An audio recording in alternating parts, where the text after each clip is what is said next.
Halo guys, welcome back to my channel. Halo anak kos. Guys, gimana kalau gua tanya apa jadinya kalau rakyat ngamuk? Pemerintah dibakar jenggotnya, medsos kamu udah diblokir, dan si menteri dikejar sampai nyemplung ke sungai. Nah, itu yang terjadi di Nepal sekarang. Gen Z bangkit, protes jalanan, menteri hampir berenang karena menghindar dan akhirnya Perdana Menteri mengundurkan diri. Nah, di video kali ini gue bakal bongkar kenapa semua ini bisa terjadi dan bagaimana militer turun tangan dan apa harapan buat masa depan di Nepal. Langsung aja, yuk kita bahas. Oke guys, sebelum keledakan protes, kita harus ngerti dulu nih tambang apinya yang udah lama nyala di Nepal. Jadi ada beberapa penyebab ledakan demonstrasi turun ke jalanan di Nepal itu ya, diantaranya korupsi dan nepotisme yang udah dipelihara sejak lama guys. Rakyatnya mulai frustasi karena banyak pejabat yang kaya mendadak. Proyeknya mangkrak, dugaan penyalahgunaan dana publik, tapi sedikit yang dipertanggungjawabkan.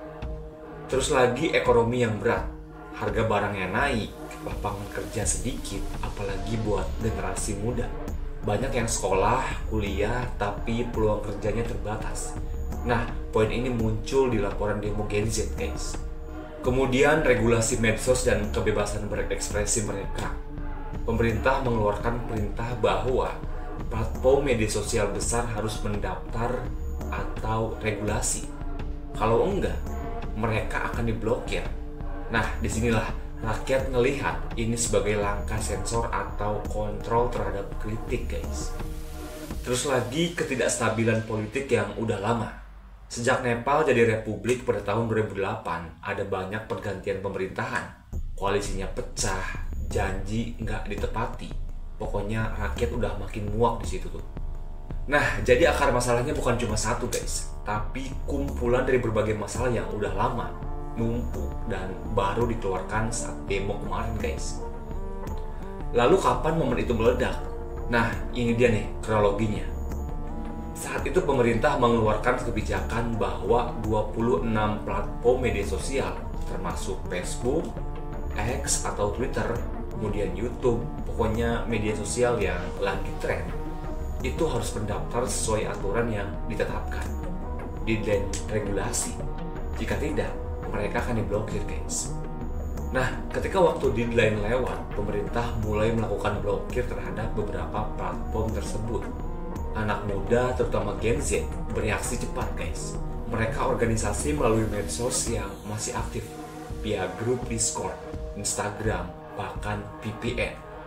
Mereka nggak cuma menolak blokir, tapi juga menuntut reformasi lebih besar guys, kayak anti korupsi, akuntabilitas, pengunduran diri pejabat bila terbukti korupsi.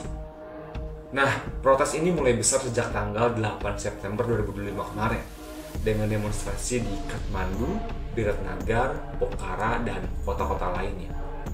Nah, ini bagian yang bikin gaduh. Demonstrasi yang awalnya relatif damai berubah menjadi kekerasan guys.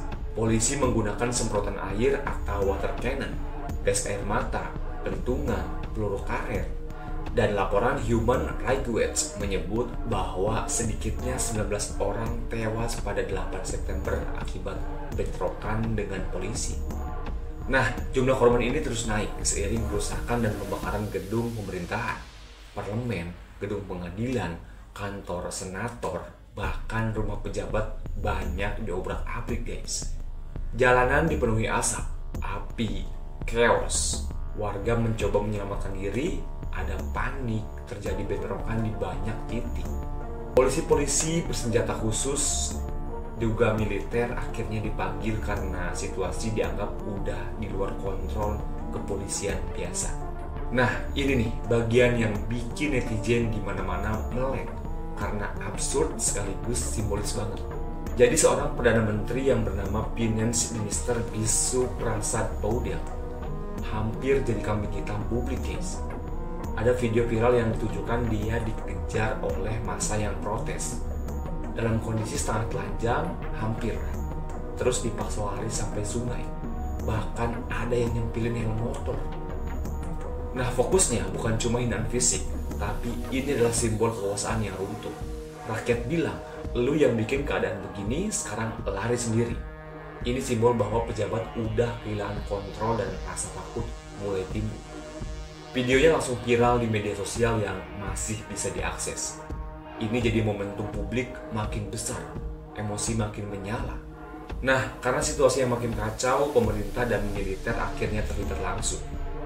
Pasca bentrokan besar dan jumlah korban yang terus naik, pemerintah mengumumkan curfew atau jam malam di beberapa wilayah, terutama di Kathmandu.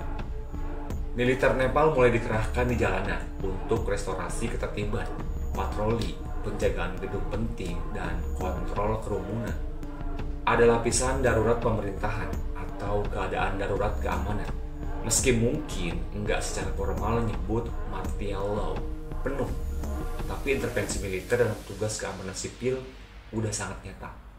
Bandara utama, bandara terbesar di Nepal bernama Tribhuvan International Airport sempat ditutup atau dibatasi, guys. Layanannya darurat terganggu, banyak orang kesulitan bergerak. Nah, setelah semua ledakan itu akhirnya ada titik balik. Perdana Menteri Khadga Prasad Sharma Oli mengundurkan diri setelah tekanan publik yang super besar. Kemudian pemerintah mencabut larangan media sosial yang menjadi salah satu pemicu utamanya. Kemudian pada tanggal sekitar 12 September tahun 2005, Susila Karki, mantan kepala pengadilan, diangkat sebagai Perdana Menteri interim. Ini pertama kalinya seorang wanita menjadi Perdana Menteri di Nepal, guys.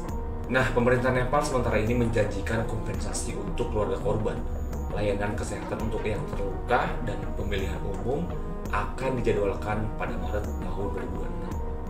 Lalu apa dampak dan apa yang bisa kita pelajari? Dampak langsungnya yang pasti korban jiwanya pasti banyak.